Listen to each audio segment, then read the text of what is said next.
So is it true? Are they destroying places that are collecting donations for Hurricane Helene victims? Is it true that truckers are having their tires slipped? You're gonna want to watch this video, guys, because I'm fixing to break down for you what is really going on. We're under attack, folks. There has not been one bullet shot in this war, but we, the American people, we're losing. Hey everybody, welcome back to Starkey Farmstead. Steve and I are running errands. It is Monday morning. Still jobless. Still jobless. So we're just taking care of business because I do want to invite all of you to the 2nd annual Homesteader Conference in North Louisiana. It's going to be located at the LSU Red River Center. And we are keynote speakers. We're super excited. That is going to be Friday and Saturday. You guys can come out and hear me speak. That will be in Ruston. Yeah, in Ruston. Homesteading 101. We'll have products for sale. You can support our farm and get some amazing organic products to help you get started. And you can meet Steven and I. So having said that, you know, we've got a couple of days in between this weekend and that, and we're just staying busy, right? Idle hands are devil's playground. We're not going to give Satan an inch in our lives. I do want to tell you guys, I have been digging around for you to prove to all of those people in the world that do not believe in geoengineering, it is real. Now, some of the things that I'm finding are very disturbing, and that is the only way to put it, guys. As an American citizen, as a global citizen, it is hard to imagine that the people you elected in your federal government might care less about you. But there comes a point that when you look at the evidence in front of you and you ignore it because you don't want to believe something, that makes you insane, not the ones of us pointing it out. So having clarified that, let's jump right into these videos. I'm just going to let them play back to back to back. There is a sequence and an order I am building to something. If you turn it off, that is on you. Please like, comment, and subscribe. I'm going to ask again, please share this video far and wide. The more people we introduce this to, the more people we wake up. If you'd like to support our channel and what we do here, bringing truth, it is in the top of comments. Don't forget to sign up for the newsletter, folks, just in case the Dems and liberals get their way and social media is clamped down on. So let's get busy.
So yes, what you just saw was real. An unmarked helicopter with masked men came down low over a North Carolina area where they were taking in supplies and blew the supplies everywhere on purpose. They did it on purpose. And yes, people, truckers going into North Carolina are having their wheels slit and the valves on their truck tires cut off. Now, it's obviously always a bunch of white socialist kids that are doing it. But guys, these are all red herring, false flags. This is all basically just what we've been trying to tell you guys. We are at war in America, and you had better be careful who you vote for. That we have had to beg for body bags. Oh my gosh. And funeral homes, Bennett's funeral home got us some too, locally, Bennett's in Conover. But there's been some other people, we had phone calls and said, oh, they couldn't approve it from the state. The state had 2,000, but they couldn't approve it because they didn't have no word that there was that many bodies to cover, because we'd asked for 500. And so there's no way to even do anything with body bags, with the bodies. Gosh. And they haven't even been able to get to all the places to recover the bodies. Oh. And they're griping about that. And so you got people that can't even, Lincolnton, and Statesville has, it's great. Hickory's been working, but they have to wait for the FDA to approve all the insulin or whatever. And, you know, the sheriff here, he was down here somewhere, I want to introduce you to him. He is a stand-up man. Awesome. He told them to get lost. They tried to shut them down 3 or 4 times yesterday. I love it. And he ran them off. If you and your county want FEMA to get lost, the High Sheriff can do it. However, FEMA will start acting like a baby and withholding. And so everywhere they're getting involved, it's slowing it down. yes, and they even kept us from landing in 2 different places. Oh my gosh. For supplies. And they were turning planes around, not letting them land. Had all these pilots and people have been working non-stop 24/7 all week. And all these volunteers, some of the volunteers don't even have power. The sheriff's, his church is making dinner for everybody. Awesome. He has worked non-stop helping everyone. And this right here is the hero of the whole thing. What's your name? He's keeping it Nice to meet you. The people that need it. In other areas. These motherfuckers up here. Hey, buddy, I'm happy that you're coming in here saying. Thank you for Let's go to hospital. It's wiped out. I'm a man. We can do this tonight. You've seen them. You've seen them turning people away, though. Yeah. They've turned people away for the last 2 days. 2 days they've turned trucks and trucks and trucks. That's where Jackie had to come back full. We just seen water come back down here where they just turned them around, told them no. Yeah, we just seen 2 trailer loads of water take that left. Where y'all from? Alabama. Everybody else. Morristown, North Carolina, Pennsylvania. I work. Yeah, you got them all over the country. That's right. World is NOAA doing here? I've never seen this type of flight pattern. Now obviously we know that it's there for the hurricane, which in less than 30 hours will become officially a Category 4 with 140 mile per hour winds, and then 12 hours from there work its way up to 145 mile per hour winds. Now before it hits Sarasota, Florida, they're banking on it dropping 25 miles per hour, making it a Category 3 at landfall on Wednesday about 4 p.m., 3 p.m. of when it'll be hitting. But what is up with this flight pattern? I literally have no idea what it's doing. And you do have another one that is going to be taking off shortly, heading in that direction as well. Also check out all the flights that are happening in the North Carolina and Tennessee mountains. Does anyone have a clue what this is? I talked about it in my live. Maybe I'll come back and talk about it again and tell y'all what it's doing. Take care. God bless. I urge Floridians to finalize your storm preparations now, enact your plan. I highly encourage you to evacuate. We are preparing, and I have the State Emergency Response Team preparing for the largest evacuation that we have seen, most likely since 2017 Hurricane Irma. If you are in Florida, please evacuate. It is our son, a National Guardsman, okay? Well, he's also a combat medic. It's him and the guys and the gals that work with him that are gonna have to come in and rescue you. You cannot protect your property, all right?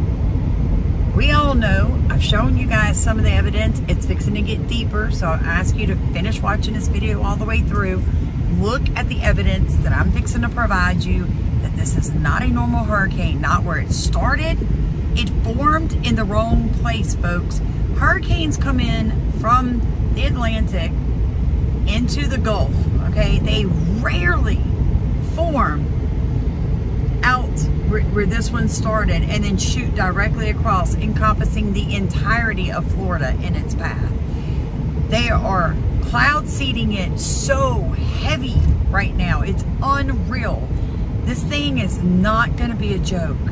And with Florida already being hit with Hurricane Helene, everything is weakened, okay? It's already saturated with water. Please get out while you can. Don't end up getting caught in the storm and your family not knowing where you're at. It isn't worth it. Guys, I don't know what to tell y'all. I feel so, it breaks my heart. I love my country. I love it. But we have for too long allowed our federal government and FEMA to fail. If you have not seen my video on what FEMA's been doing in the last couple of years with helping Americans, you need to go watch that. We love you guys. The only thing I want is that you and your family prosper and be safe. Please evacuate if you're in Florida. Victims can apply for $750 in natural disaster assistance, or possibly more, online, which everyone has after a hurricane. And just know that if you're insured, that's not a donation, it's a loan that you got to pay back or the feds can seize your property. And even though FEMA claims to be going door to door, the people don't see them, and even if they do, they're in the way. We haven't seen FEMA, we haven't seen Red Cross, we haven't seen Hearts with Hands. Most people drive through with their cameras out, filming us like we're animals in a zoo. We don't necessarily go door to door. Do not say you're bringing stuff to aid us because they're turning you around. I went to put a couple of people into a hotel last night, and they have a security guard at the hotel. And he said, "Oh, we're so sorry. The entire hotel has been booked for federal employees." And I was like, no, I have people that would just pull it out of a mountain that are living out in the hills, and there's not a place for me to put them because we have federal employees that are staying in the hotel. Despite being the deadliest storm to hit the mainland U.S. since Katrina, at least looking at the New York Times articles, the media coverage is way less. And while there were tons of Katrina articles criticizing the Bush admin, none of the Helene articles criticized the Biden-Harris admin. Secretary Mayorkas said, "We don't have the funds for hurricane victims." Even though in 2023 alone, we spent over $66 billion on illegal immigration, roughly $9,000 per migrant. In 2024 alone, we gave many countries hundreds of millions to billions of dollars in aid. And since 2021, we've accidentally funneled over $200 million to the Taliban. So it really seems like there is no attempt to save the region from devastation. Why? That potentially could help reverse the warming effects of global climate change. One that has gained my personal attention is stratospheric aerosol injection, or SAI, a method of seeding the stratosphere with particles that can help reflect the sun's heat in much the same way that volcanic eruptions do. An SAI program could limit global temperature increases, reducing some risks associated with higher temperatures and providing the world economy additional time to transition from fossil fuels. This process is also relatively inexpensive. The National Research Council estimates that a fully deployed SAI program would cost about $10 billion yearly. As promising as it may be, moving forward on SAI would also raise a number of challenges for our government and for the international community. On the technical side, greenhouse gas emission reductions would still have to accompany SAI to address other climate change effects, such as ocean acidification, because SAI alone would not remove greenhouse gases from the atmosphere. On the geopolitical side, the technology's potential to alter weather patterns and benefit certain regions of the world at the expense of other regions could trigger sharp opposition by some nations. Others might seize on SAI's benefits and back away from their commitment to carbon dioxide reductions. And as with other breakthrough technologies, global norms and standards are lacking to guide the deployment and implementation of SAI and others. So you're trying to tell me that it's picking up bugs? Oh yeah. Now, and you've never heard of geoengineering or climate engineering or solar geoengineering? No. No? You work for the Weather Service. Shouldn't you know something about that? That's not what we do. Oh, well, what I see is extremely low frequencies that are harming people. Are you aware of the effects of extremely low frequencies on animals and people and trees and all life? We go through radar school, so. And so you guys are going to wait till tomorrow to stop this thing that's juicing clear up into Wyoming where I'm at? Do you have any weather-related questions? This is weather related.